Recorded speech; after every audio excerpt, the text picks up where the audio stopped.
Assalamualaikum warahmatullahi wabarakatuh. Bertemu lagi dengan saya Wahyu Paramasinto. Jadi ini saya lanjutkan lagi tentang hosting. Nah, hosting adalah tempat buat menyimpan seluruh skrip website, database, gambar, dan video supaya bisa diakses melalui internet. Hosting bisa dibeli di tempat yang sama dengan tempat kita beli domain ataupun tempat yang berbeda. Tapi biar lebih gampang, kita belinya di satu tempat aja ya. Karena nanti kalau belinya beda tempat, kita harus setting lagi name servernya.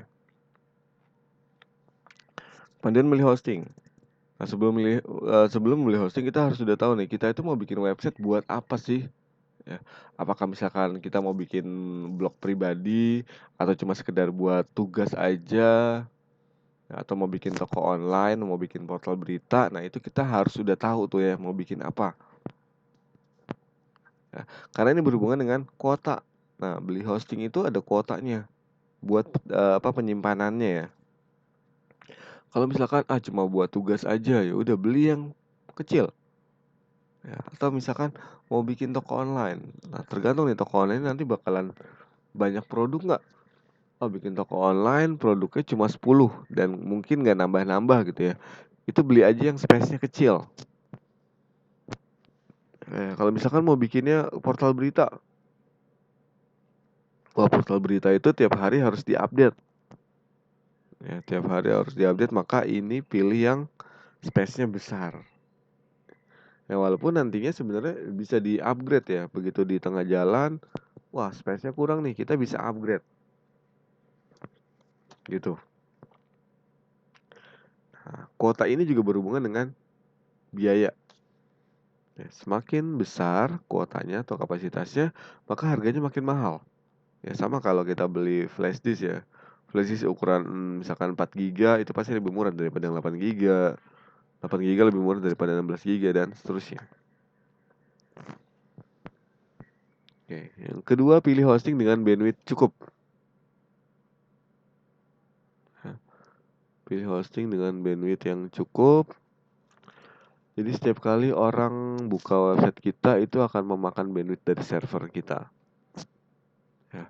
Nah ini tapi di beberapa penyedia hostingnya ini banyak yang menyediakan unlimited. Jadi sekarang sudah nggak perlu khawatir. Ketiga, pilih lokasi server yang sesuai dengan lokasi target market. Nah, kita tadi mau bikin apa? Yang kedua, ini targetnya siapa nih? Kira-kira siapa nih yang bakal buka website kita? Ya, apakah khusus orang-orang Indonesia aja atau global? Nah, kalau yang target kita adalah orang-orang Indonesia, pilih yang lokasi servernya di Indonesia. Nah, supaya diaksesnya lebih cepat. Tapi kalau kita global, oh siapa aja boleh buka nih. Misalkan kita siapin bahasa Inggrisnya gitu ya di website. Nah itu pilih yang di luar nggak apa-apa ya, di Singapura atau di Amerika boleh. Keempat, cek fasilitas yang ditawarkan. Dia pakai bahasa program apa? Ya apakah PHP, ASP gitu ya. Jadi misalkan saya mau bikin website dengan bahasa ASP.NET. Ternyata pas saya mau beli hosting, di situ bilangnya bahasa programnya PHP. Nah itu kita berarti nggak usah beli. Ya karena nanti program ASP kita nggak bakal jalan di server yang bahasanya PHP. Jadi harus disesuaikan. Kemudian database. Database-nya apa? MySQL kah? Misalkan ya. Tapi yang paling umum sih MySQL ya. Jadi kalau kita bikin program pakai database Oracle ya kita nggak bisa beli hosting yang database-nya MySQL. Nanti programnya nggak jalan. Nah, apakah ada cPanel? cPanel itu fitur buat manajemen website ya. Kemudian ada FTP, ini buat transfer file dari lokal ke internet. Terus cek syarat dan ketentuan penyedia layanan. Biasanya ada syaratnya, kita nggak boleh naruh script, misalkan apa, buat ngirim email secara massal gitu ya. Oke, teman memilih hosting. Kemudian praktek. Nah ini saya kasih screenshotan aja cara beli domain hosting. Ini saya kasih contoh di dynamisweb.com. Nah ini ada halaman. Dynamisweb itu ada halaman namanya share hosting, ini bisa diklik. Dengan cara mengklik tombol pilih. Nah dari 4 paket ini ada yang harganya 10.900 per bulan. 4.500 per bulan, 29.000 per bulan, atau 9.300 per bulan. Klik, misalkan mau beli yang ini ya, pilih paket ini, klik. Oke, berikutnya kita akan masuk ke halaman order. Pastikan Anda milih paket yang benar ya, ini paket hostingnya apa, sama durasinya. Nah, kita mau nyewanya berapa tahun. Nah, ini bisa 6 bulan ya kalau yang ini. Tapi kayaknya tadi yang di paket pertama, Mercurius, ini minimal 1 tahun. Nah, ini harga ini tuh harga untuk yang 3 tahun nih. Ya, misalkan yang paket Venus di sini dibilang 41.500 per bulan. Nah, tapi itu untuk yang 3 tahun ya. Kalau cuma setahun dia 47.500 per bulan. Ini harga setahunnya. Itu harganya harga setahun dan belum termasuk harga domain ya. Ini baru hosting aja.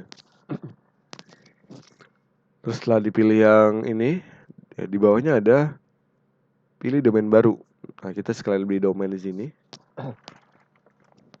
Ya, tulis nama domainnya apa maunya. Misalkan domain pilihan saya .com. Kemudian klik cari domain. Nah, dia akan ngecek domain ini sudah ada yang punya atau belum. Ya, karena kalau udah ada yang punya, kita nggak bisa beli. Nah, ini kan tadi nyari ya, di bawahnya nanti muncul. Oke, ini checklist hijau. Domain yang ada sehari tersedia, harganya sekian. Ya, tambahkan ke chart. Oke, ini chartnya tadi ya, totalnya berapa? Muncul di sini. Ini harga hostingnya, ini harga domainnya sekian. Terus isi biodata ya, email, passwordnya, password buat loginnya nanti, nama, depan, alamat, nomor HP. Ya, kalau sudah benar, di bawah ada tombol checkout sekarang.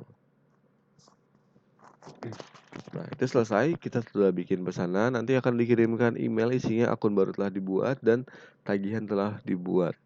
Nah, di dalam email tagihan telah dibuat itu akan terdapat totalnya berapa sama nomor rekening. Nah, lakukan pembayaran ke nomor rekening yang ada di dalam email. Oke, setelah lakukan pembayaran jangan lupa konfirmasi pembayaran. Nanti di situ kita dapat username ya buat masuk ke cPanel. Oke, sekian. Assalamualaikum warahmatullahi wabarakatuh.